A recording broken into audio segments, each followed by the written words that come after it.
back in the woods.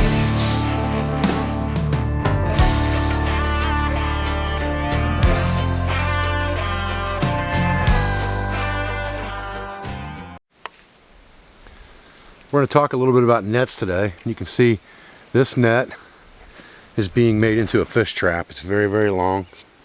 It's about 6 feet high, and it starts with a hoop and the lines of a net, just exactly like we've showed on other videos. I'll try to put a link to a net making video, a simple way to make a net, on this video as well.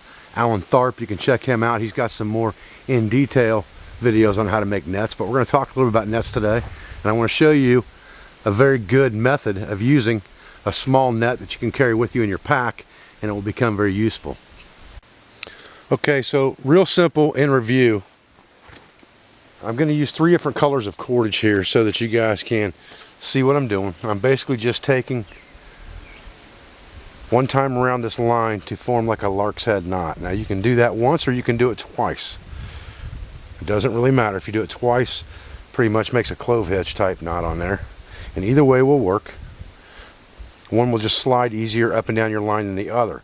Now if you were going to do this on something that were round, you would just have a round hoop here and you would tie these lines to the round hoop, just so you understand that here in a minute.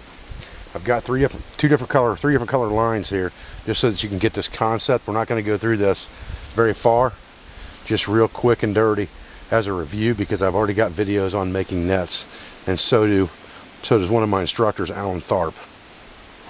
So this is just a real simple quick review. Like I said, I've got 3 different colors here just to make it more visible for you. But what we're going to do to make a net is we need to decide how big we want the holes in our net, and that's going to dictate what we're going to catch, or what type of fish we're going to catch, or what type of animals are going to be able to get in or out of that net. Okay, so we'll spread them out a little bit here for sake of demonstration so that you can see them. Now when we first go, we're going to drop one line off to the side, and we're going to pick 2 up, and then we'll make a triangle as big as we want our holes in our net to be, and we'll just turn an overhand knot in those lines. And I'm using paracord for this, although bank line works much better for trapping and fishing type nets. Bank line is going to be your best bet, but this will give you a good visual. Then I would come over to the next 2 and go here. So I've got the knot here, I come over to the next 2, and I can adjust this until I tighten it down. I can adjust it by how far I pull this knot through this cordage, and I want them to be about the same size. All right, then when I come back, I'm going to pick this one up, and this will become the edge. I'll start right back over here again and pull this down, and this now becomes the edge of my net, just like that. Then I'll tie these 2 together here,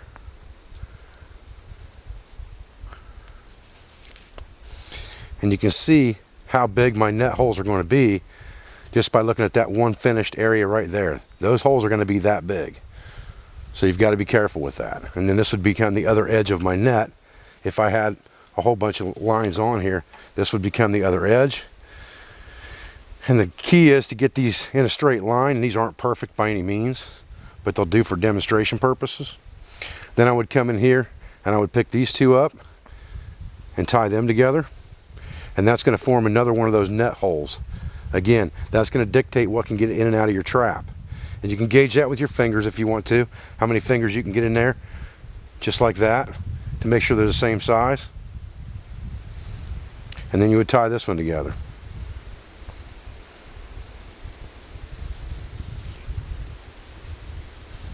And you can see what's starting to form there is a net. Very simple example, pretty simplistic, but it gives you a quick review anyway. Now this one is a little bit smaller net trap that's being made right here, and you can see the holes are pretty small in it, and it would be for fish as well. It'll be a funnel trap, and I'll show you a funnel trap in a future video. I just want to give you a couple of examples of how to tie nets, and all we've done here is tie the line directly to that hoop all the way around. These would be spread out when you're making the net, and then you just tie them exactly like you do in a straight line like this. Okay, So what I want to show you is this. This net has been tied to 2 metal rings exactly like it would have been tied if it were a circle on top, or exactly like it would have been tied if it were just a straight line. It's just tied around a circle instead of in a straight line. And then it's brought down all the way and tied, the ends are tied off and burnt to another circle. So what that gives us is that gives us a cargo net shape that we can spread out with 2 metal rings on it. And there's several things that we can do with this. It folds up very, very small. We can throw it in our pack. It doesn't take up a lot of room, but there's a lot of things that can be done with this. If this was bigger, it could be used for a hammock, for that matter. If it were wider and it were bigger, it could be used as a hammock. But like it is right now, it's useful for a lot of things, and that's what I want to show you today. Okay, I think I got that camera out of that dappled light now, and we can kind of look at this. Now, one thing with this is that we can make a net purse with this, which would be very similar to a net trap. And we can use that to carry things if we want to. Now, I brought some orange paracord down here just to give us some contrast. And I've got 2 pieces here that are about 10 feet long. And what I would do with this is I would tie one end of this to the loop, and if it was long enough I could just do that with 1 knot. So what I'll do is I'll just put one of those lark's head knots in the one end here, just like this. And then what I'll do with the other ends is I'll lace them through the net just like this, every other one. And I'm just kind of going over and lacing it through the net just like this. So everywhere there's a net hole, I'm lacing it through.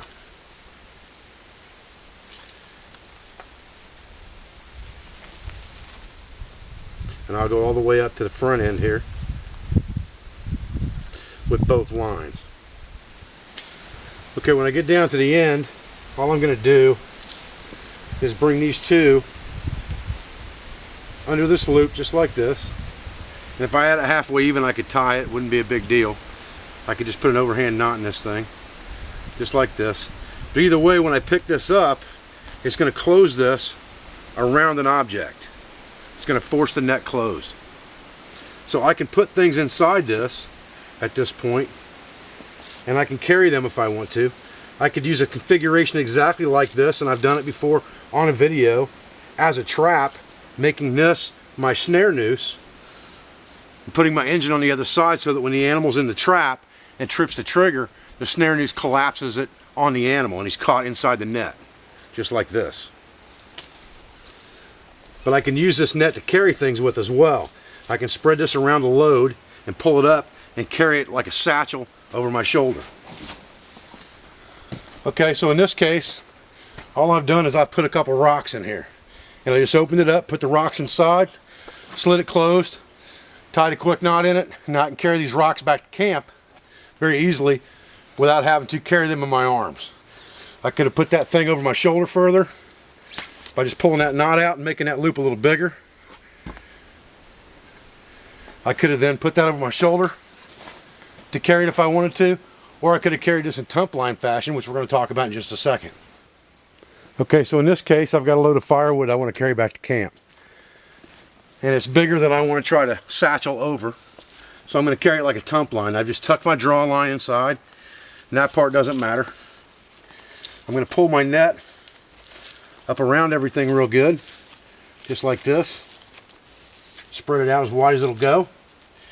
Then I'm just going to take my bandana and tie it with an overhand knot to each ring, just like this.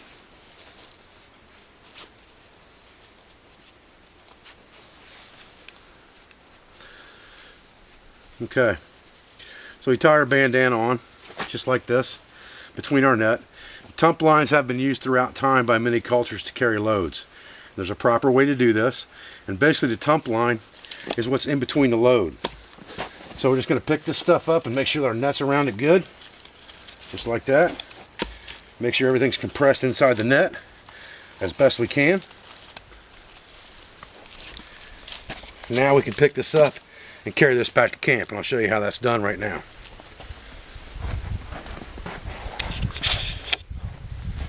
Okay, so we've got our load inside our net. Basically, we're just going to take this over the top and we're going to rest it not on our forehead, but just at our hairline. Get yourself a comfortable spacing in there, just like that. And what that does is that displaces that load around your spine so that you can then walk with that load to carry it off.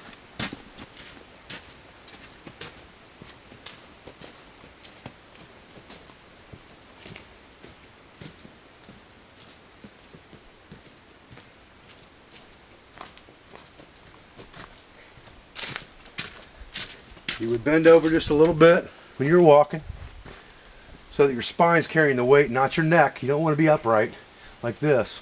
You want to be bent over a little bit. If the load gets uncomfortable, you can adjust the load a little bit. Turn the log sideways maybe, or whatever the case may be. It's very easy to put down and it's very easy to pick back up. Okay, so now maybe we want to carry a 5-gallon jug or a bucket, whatever the case may be. We can put that right in the middle, and this one is empty. I'm trying to fool anybody here, think this weighs 40 pounds, because it doesn't. And what we'll do is we'll go ahead and untie our lines so that we're basically making our net purse type thing again, but we're going to run our lines right through the top of this other line and pull it down snug. Make sure that we get up around the top of this thing so that we basically cradle this 5-gallon container. And I want to get these two loop eyes in about the same place. And I'll tighten that down, and then I can just tie some type of half hitch knot in that to hold it, because all that's really doing is snugging up the net. It's not really holding anything. The tump line's going to do that. So I'm going to adjust that around and tie my tump line to this. And my tump line being just my bandana at this point. And I'll tie it to one side and just a couple overhand knots, just like that.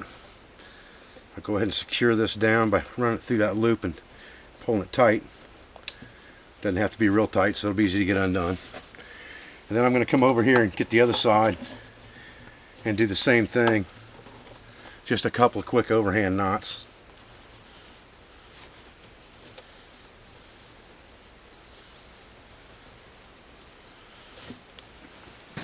Again, with this water container, it's the same thing with the tump line. Bring it over the top, bend over a little bit, put it right at the hairline, right above your hairline is where it's meant to be, not down here on your forehead. That's pulling strain against your neck. You want that thing in a straight line basically down your spine so that you're not putting any pressure on your spine. And then you would bend over slightly, and that's how you would carry that tump line.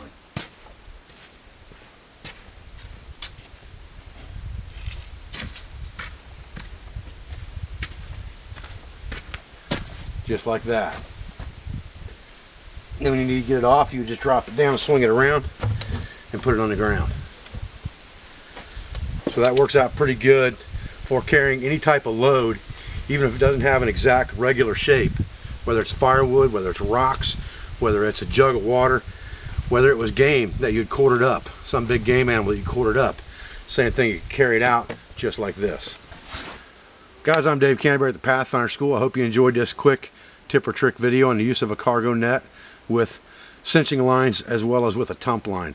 It's a very good way to carry uneven loads. Nets are easy to make. They're very versatile. We'll show you some other videos in the near future on how to make traps with nets for fish and things like that. I appreciate you joining me for this video. I appreciate your support. I appreciate everything you do for me, for my family, for my school. I'm here to teach to whoever will listen, and I'm here to learn from whoever wants to teach. That's my motto at the Pathfinder School, is let's learn together. Always has been, always will be. Thanks again, guys. I'll be back as soon as I can.